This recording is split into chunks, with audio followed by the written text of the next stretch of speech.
I told the team they could fire me as their free throw shooting coach, so I'm relinquishing those duties and giving them to somebody else. Great college basketball game. I thought two teams that really defended well and contested a lot of shots. Both teams had some length and athleticism that made scoring around the basket difficult. I thought both Tavon and Alec were key during certain stretches. Alec was tremendous getting us that lead with just his effort on the boards and the loose balls and having a nose around the rim to score. And I thought Tavon was excellent down the stretch, getting to the rim and making baskets and making plays for us. Really was proud of the mental toughness Tavon had after we missed a lot of free throws for him to step up in a complete silent gym and make 2 in a row for us. So extremely pleased and happy for our guys that they were able to win such a competitive game. Tavon, what do you got to do when you're at the free throw line, knowing you guys have been missing some shots, and if you don't have really a margin for error, and it's that side?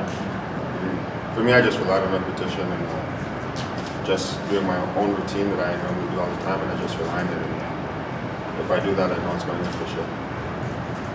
Do you want the ball in the spots to run? Do you feel comfortable in the spots? And Yeah. you want the ball in the situations? Maybe. There were plenty of moments throughout the game where it looked like you were itching to shoot three-pointers, and you pull back, and then there was one, you hit a big one, obviously. And just what was it about? Was it their defense? Was it just a spot that you saw where you could take advantage of the top of the key there? I felt I did hit a 3, but I felt by moving the ball and running through that motion, it was a better, and we got better results out of it. So I was just relying on that and looking to move the ball. Alec, can you just touch on the missed free throws there? Is it almost surreal when you look at the scoreboard and realize that you're right back in the thick of the game? Well, you don't want to. You obviously want to step up there and make them every time, and we'll get better at that. And obviously, the last couple games we shooting free throws a lot better, and towards the end of the game, it's a matter of focus and keeping your head in it, knowing that you got to build that lead back up so that if they come down and start hitting shots like that you have a good enough cushion where you can pull the ball and win the game. Now, when the ball is not going for you personally, what are you trying to do? Just other things to help the team? Just try to impact the game in different ways. I mean, I tried to go to the boards as best I could. Obviously in the first half, didn't, no points, didn't hardly have any rebounds, and just try to impact the game. If the ball doesn't go in the basket, you got to do other things. You have to be able to do other things on the floor, and that's set your teammates up, rebound, do whatever it takes to grind out a win. Coach, what do you say to Alec? There, other teams are making it the point to let's shut him down, and what do you say to him when they can come through? He has great maturity as a player, especially being just a sophomore. In high school, he saw every defense in the book. Sometimes 2 guys would just flat out guard him. And his patience is big for our team. He doesn't force stuff. He doesn't get frustrated. As long as the team's winning, as long as we're doing well, he's happy. And that's, for a coach, you couldn't ask for anything more out of, your leading scorer. Alec, can you just touch on that stretch? I think he scored 8 straight points, and I don't think any one of the possessions was a pretty possession, but you found ways to do it.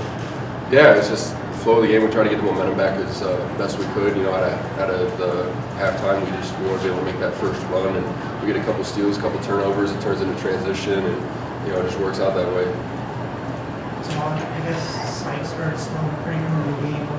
What were you guys able to do on him as well to sort of calm down his difficulties? Well, he's a tough player. He's very quick. We just had a certain defense prepared, forcing him to help, and just keep him in front of us and don't let him get by us as much as possible. Coach, is that something that you realized during the game, that he's got an injury of some sort? I wasn't aware. I knew with his eye and the big bandage he had on, and I thought that might affect his shooting some, but was not aware of the thumb. So he jammed his thumb 4 minutes into the game. Obviously, you got a quick turnaround. What you can't get too high off this one, right?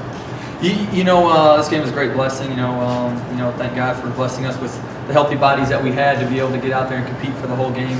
And it's a short turnaround, and we have to start focusing now on Milwaukee. They've won 5 in a row at home, playing very well.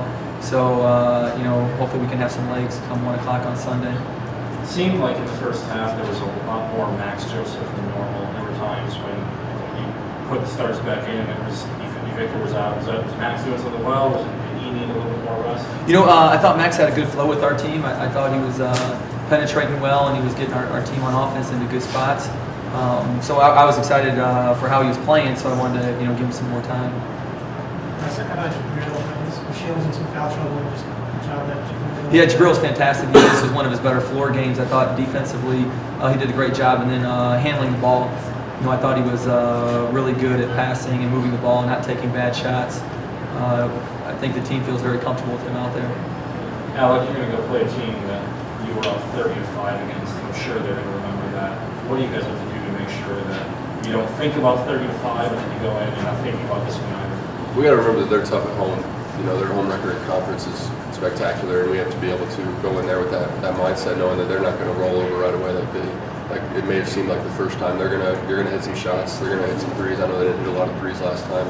They're in their own gym, so they're gonna hopefully play a lot better. The crowd's gonna be on their side, so we have to go in with thinking that it's not going to be a 30-5 lead right away like it was. Do you guys like those Sunday games?